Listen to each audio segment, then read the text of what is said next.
12ஆம் வகுப்பு கணிதம் அலகு 4 நேர்மாறு முக்கோணவியல் சார்புகள் பயிற்சி 4.2 8ஆம் கணக்கு பார்க்கிறோம். மதிப்பு காண்க என 2 சப்டிவிஷன்கள் வினாவில் கொடுக்கப்பட்டிருக்கு. முதல் சப்டிவிஷனில் கொடுக்கப்பட்டிருக்கக்கூடிய மதிப்பு சப்டிவிஷன் 1 காஸ் ஆஃப் பிராக்கெட்டில் cos inverse of 4/5 plus sine inverse of 4/5 என கொடுக்கப்பட்டுள்ளது. இதில் cos inverse of 4/5 plus sine inverse of 4/5ன்னு கோணங்கள் ஒரே மாதிரியாக இருக்குது. மதிப்பு 4/5ன்னு ஒரே மாதிரியாக இருக்கிறதுனால ஒரு முக்கிய நிபந்தனையை பயன்படுத்தி தான் இதற்கு தீர்வு கணக்கிடுவோம். அதாவது பண்புகளில் கொடுக்கப்பட்டிருக்கும். Cos inverse of x plus sine inverse of எக்ஸுன்னு கோண மதிப்பு ஒரே மாதிரி இருந்ததுன்னா π/2ன்னு எழுதலாம் தீர்வு. எக்ஸ் பிலாங்ஸ் டு -1, +1ங்கிற மதிப்பாக இருந்தது அப்படின்னா இது தீர்வு. 4/5ங்கிறது நமக்கு -1 மற்றும் +1க்கு இடையில் இருக்கக்கூடிய ஒரு மதிப்பு தான். எனவே இந்த நிபந்தனையை பயன்படுத்தி இதற்கு தீர்வு எழுதுகிறோம் அப்படின்னா காஸ் ஆஃப் π/2ன்னு எழுதிடலாம். காஸ் π/2 காஸ் 90 டிகிரியின் மதிப்பு 0 ஆகும்.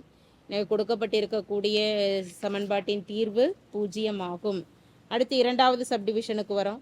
இரண்டாவது சப்டிவிஷனில் கொடுக்கப்பட்டிருக்கக்கூடிய சமன்பாடு cos inverse of 4π/3 plus cos inverse of 5π/4 என கொடுக்கப்பட்டுள்ளது. இதிலையும் பண்புகளில் படிச்சிருக்கக்கூடிய முக்கிய நிபந்தனைன்னு பார்க்குறப்ப cos inverse of cos x என்பதை காஸ் இன்வர்ஸையும் காசையும் கேன்சல் பண்ணிவிட்டு எக்ஸுன்னு எழுதிக்கலாம். எப்போ எக்ஸுன்னு எழுதுவோன்னா எக்ஸு பிலாங்ஸ் டு 0, π 0, 180 டிகிரிக்கு இடையில் எக்ஸின் மதிப்பு இருந்ததுன்னா அப்படியே நம்ம எழுதிடலாம் கேன்சல் பண்ணிவிட்டு. இதே cos inverse of x cos inverse of cos x equal to π - 2π - cos inverse of cos x equal to 2π - எக்ஸ்ன்னு எழுதுவோம். இது எந்த நிபந்தனைக்கு உட்பட்டனா எக்ஸ் பிலாங்ஸ் டு π, 2π. π, 2πங்கிறது 180 மற்றும் 360 டிகிரிக்கு இடைப்பட்ட மதிப்பாக இருக்கிறப்ப 3 மற்றும் 4ஆம் கால் பகுதியில் அமைகிறப்ப இதை தீர்வாக கொடுப்போம். இங்கே பயன்படுத்துகிறப்ப 4π/3 π/3 என்பது நமக்கு 60 டிகிரி. 60 × 4 6 24 240. அதே போல் அடுத்த மதிப்பு π/4 × 5 π/4 என்பது 45 டிகிரி. 45 × 5 எனும் பொழுது 225 டிகிரி. அப்போ இதுவும் ரெண்டுமே பார்த்துட்டோம் அப்படின்னா π, 2π 180 டிகிரியை விட அதிகமான மதிப்புகளாக தான் இருக்கிறதுனால இதற்கு உண்டான தீர்வு நம்ம எப்படி கொடுப்போம்? 2π - எக்ஸ். 2π - எக்ஸுக்கு பதிலாக 4π/3 ப்ளஸ் 2π - எக்ஸுக்கு பதிலாக 5π/4ன்னு கொடுக்கலாம். இங்கே சுருக்கிக்கிட்டோம் அப்படின்னா 2π - 4π/3 பை உறுப்புகள் ரெண்டை கூட்டிட்டோம்னா 2π + 2π 4π. அடுத்த மதிப்புகள் -4π/3 -5π/4.